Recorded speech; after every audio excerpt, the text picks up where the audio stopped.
Russia is moving closer to the African continent as military and diplomatic connections reach a new milestone.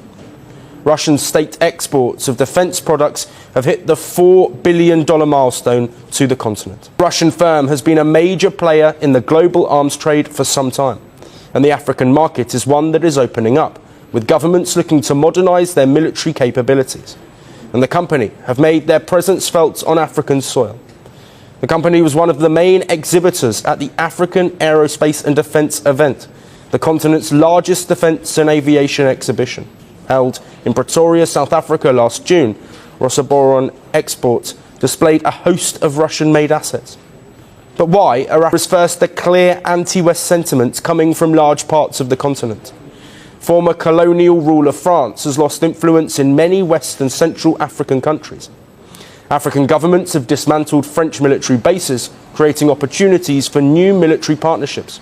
Most notably are those in Africa is rewriting global geopolitics, not with speeches, not with threats, but with strategic partnerships that the world's most powerful nations did not predict. And nothing proves this more than the surge of African countries turning to Russia for military cooperation, training, equipment, and security deals. This shift, from West-dominated security frameworks to new multipolar alliances, is sending shockwaves through Washington, Brussels, and every Western intelligence agency watching the continent. Because for the first time in modern history, Africa is choosing its own security partners, and the West can't control the outcome. For decades, US and European military presence dominated the continent. Billions spent on training programs, joint operations, counter-terror missions, and peacekeeping. But African governments began asking a hard question. If Western security helped so much, why are our security problems still growing? From rising extremism in the Sahel fragile borders, dependence on foreign military forces, limited equipment, and broken promises of development, many leaders felt the West's model wasn't delivering results. Then came Russia's pitch. Not with lectures, not with political conditions, not with human rights checklists, but with a simple message: we will provide security, equipment, training, and respect your sovereignty. And for several African governments, especially those fighting instability, that message was powerful. In Mali, years of French and EU military presence failed to stabilize the country. People were frustrated. Leaders were frustrated. Terror attacks kept rising. So Mali did something that stunned the world. It ended its security cooperation with France and began working closely with Russia, seeking equipment, military advisors, and new defense frameworks. That move alone sent Washington and Brussels into emergency meetings. But what followed was even bigger. After a dramatic change in leadership, Burkina Faso announced it would also remove French troops, reject Western military dependence, and seek new strategic partnerships, with Russia emerging as a key player. To the West, this wasn't just a foreign policy story. It was a geopolitical earthquake. Because the Sahel region is a major corridor for minerals, energy routes, counter-terror operations, diplomatic influence, losing influence there means losing strategic leverage over Africa's future. CAR was among the earliest nations to accept Russia's assistance. It received training, security advisors, weapons support to stabilize major cities and strategic regions. Western media called it alarming. Locals called it effective. For CAR officials, the priority was stability, and they felt they were finally getting it. While African nations view these partnerships as practical security decisions, the West sees something very different. A shrinking sphere of influence, a potential reshaping of military alliances, a gradual decline of unity. EU strategic dominance, Russia gaining diplomatic and military access in key African regions. For Western policymakers, the deeper fear is this: if Africa diversifies its military partners, it may also diversify its economic, currency, and technological partners. That means less reliance on the US dollar, more resource deals with BRICS plus nations, more infrastructure deals with Asia, less Western leverage. In other words, it's not just a defense shift. It's a global power shift. Key cap 1: sovereignty over dependence. Many African nations want security help without political strings attached. Key cap 2: access to affordable equipment. Western equipment can be extremely expensive. Russia offers cost-effective alternatives.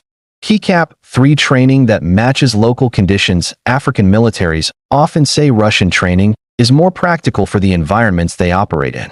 Keycap 4 multipolar diplomacy. Africa is no longer choosing one partner, it's choosing many. Keycap 5 a pushback against old power structures. For years, Western governments made key security decisions in Africa. Now African nations want that control back. This is not anti-West. This is pro-independence. These growing African-Russian defense relationships are occurring at the same time that BRICS is expanding. African nations are exploring non-dollar trade options. China is building massive infrastructure networks. Africa is leveraging its mineral wealth. Western economies are under pressure. Put together, these trends are creating the largest geopolitical transformation in Africa in 50 years. And the world is watching. Because what happens next will impact global security, global currencies, global trade, global alliances, and the future of Western influence. The era of Africa following Western orders is ending. A new era, one of sovereign choices, has begun. When news of the $4 billion Africa-Russia defense agreement broke, Washington policymakers didn't hide their concern. Not because Africa isn't free to choose its partnerships, but because the timing and scale of this deal arrived in the middle of several sensitive global dynamics. Western focus on global security alliances, Russia's rising influence outside traditional boundaries, ongoing debates about fair resource access and economic cooperation, shifting global supply routes, and infrastructure realignments. From Washington's perspective, this deal represented Keycap 1a loss of strategic influence. For decades, the U.S. has been one of the most dominant security and training partners for many African nations. A multi-billion-dollar agreement with Russia signals something larger. African governments are diversifying partnerships. It's not about choosing one side. It's about using multiple global players to secure economic, technological, and defense advantages. Keycap 2 a potential shift in regional balance. The agreement includes defense technology training programs, infrastructure cooperation, joint security initiatives, long-term strategic coordination. This raises one important question in Washington.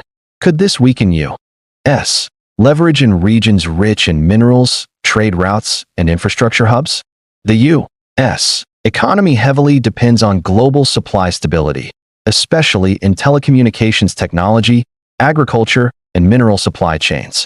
Any shift in Africa's alignment could reshape access, influence, and economic predictability. While the U.S. was alarmed mainly by the geopolitical implications, Europe's reaction was rooted in its economic vulnerabilities. Africa plays a major role in Europe's mineral imports, energy partnerships, infrastructure expansion, manufacturing pipelines, regional transportation networks. So when an African nation signs a multi-billion-dollar long-term agreement with a non-Western partner, Europe sees the possibility of Keycap 1 disrupted supply chains. Europe already faces challenges related to energy diversification, technology, manufacturing, automotive, and aviation industries, rising costs in raw materials. A Russian-supported defense partnership could raise fears about what if economic partnerships shift next? If African raw materials become part of new exclusive or prioritized partnerships, Europe may face more competition. Keycap 2 changing economic alliances. Over the past decade, Africa-Europe trade has been based on a balance of agreements.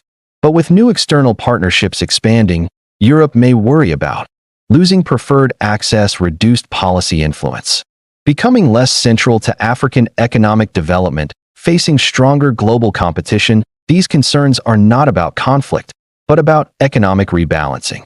Keycap 3 the broader message to the world. To Europe, this deal reinforced a narrative they have been watching closely.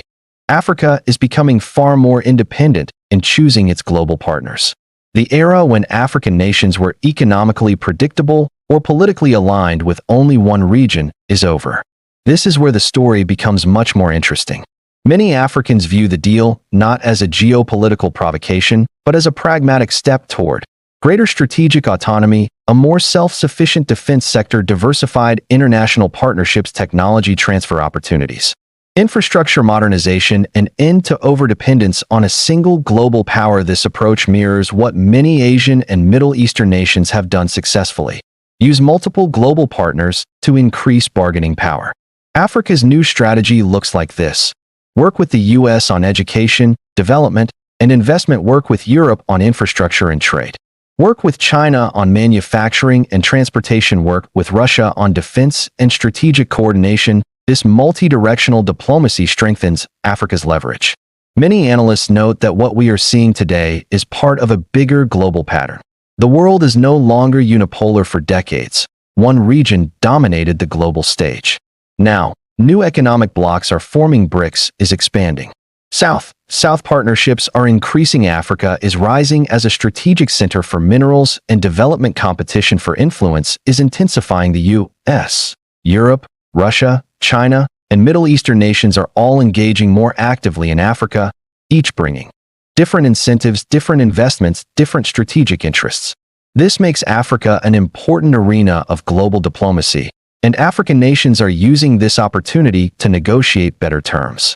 The reaction from the West was amplified by media coverage because the deal created a strong narrative shift.